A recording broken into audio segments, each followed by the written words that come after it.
So I go back to just looking at my grandma, and she's just like, you know, I prayed for you every night, every single night.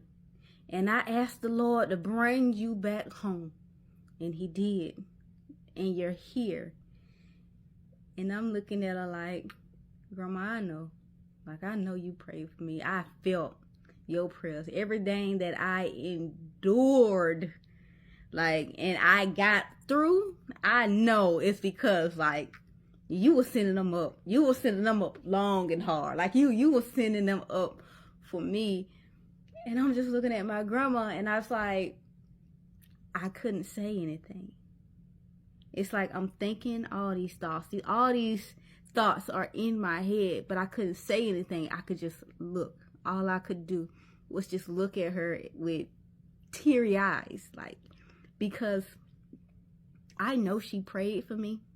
I know she did. I felt every prayer. Like, this is crazy, but I felt it. But a part of me felt like I let her down.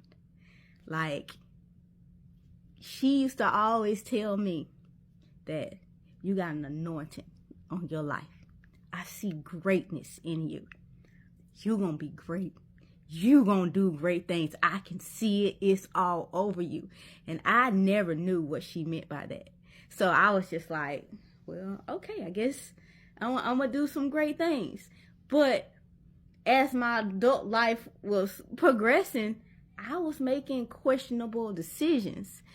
But when she heard about the personal training business that me and Darian had started, of course she was so excited and she was so proud. Like, so I felt like I made her proud, because that's really all you really want in the end, just to make your parents proud. So when I had that personal training business going on, and I was telling her about it, showing her all the things that I was doing, all the money that I was making, she was so proud. And I'm just like, yes.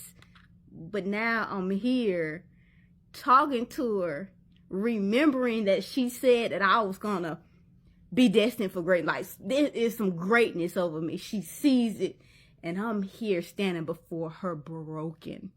Like, broken. I'm just like, I don't know what greatness you kept seeing. You said that you were seeing, but don't nothing about me feel great. Nothing.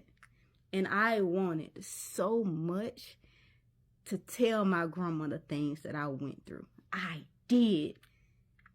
But they wouldn't come out, because I was embarrassed. So embarrassed by it. So I'm just looking at my grandma and just receiving everything she's saying to me. And she's saying some good stuff. Some great stuff. Some stuff that'll make you break down and just be thankful that you made it through. But in my eyes, when I was looking at her, all I could hear was, I disappointed her. She wasn't saying it, but that's what I was feeling. Because I'm like, you're getting older, and you haven't been able to sit at my wedding.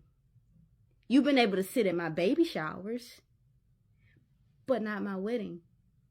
Even when I did marry Jackson's dad, we did that in secret. Nobody knew that we was married until a week after we was married. We went to the courthouse, we had random witnesses, and just did our thing, because we wanted to just be me and him.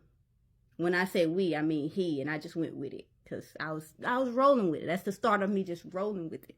So I'm just like, the most important things my grandma always taught us is, you're going to get your education, you're going to find your husband, you're going to get married, you're going to have your kids, and you're going to take care of your household.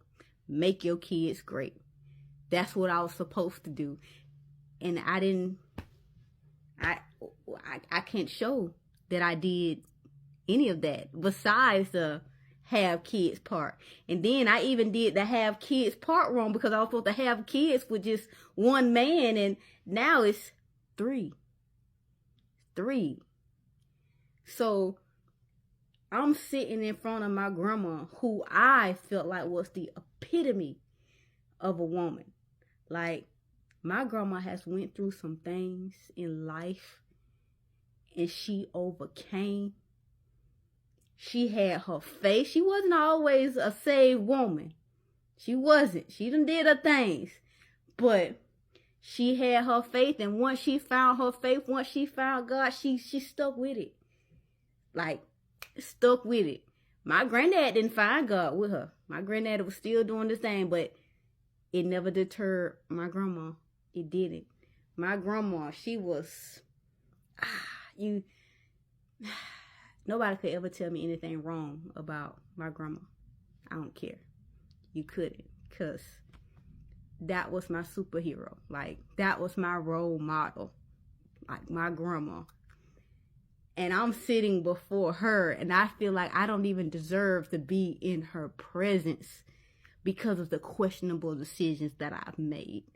When she's been telling me all my life that I'm destined for greatness. She see greatness in me, and I'm not showing no greatness right now. So I'm letting her go on and on and on. And I get quiet. I go from smiling to chuckling to just being completely quiet. Because as she continued to talk, I didn't even feel worthy of having a conversation with her. Not for the fact that, she was above me or she was chastising me or anything. It's because I felt like I was lying to her by not telling her what happened. And I knew that if I was to utter a word outside of the truth, she was going to know. So it was best for me to just stay quiet. Just stay quiet. Because my mama had already told me, like, day 2 of me being back. She was like, look, I know you going to want to tell grandma what happened. You going to want to tell mama what happened. But leave out those details.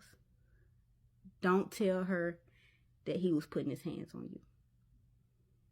And I'm just like, okay. She's like, just don't.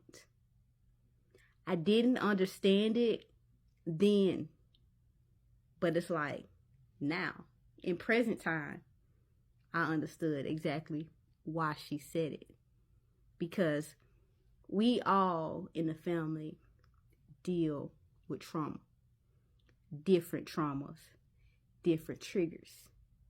And by me mentioning him putting his hands on me could have been a trigger for my grandma. And that's something my mama, that's a road my mama didn't want to go down. So we didn't go down that road. I never told my grandma what happened. Like I didn't. I couldn't. I didn't know how. And even if I could find the words, I didn't want her to look at me different. Like I didn't. I didn't.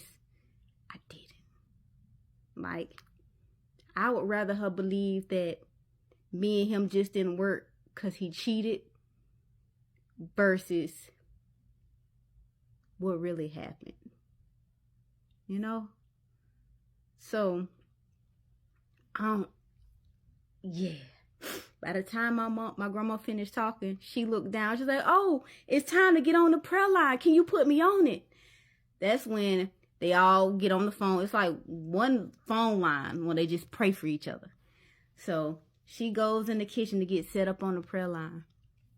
And she was just like, she started talking to the pastor, the new pastor of the church. Because the church that we grew up in was my aunt's church, her big sister. But she passed and they had to find another pastor. But the pastor they found, I wasn't too fond of him. Just based off some of the things my sisters was telling me that was going on in the church.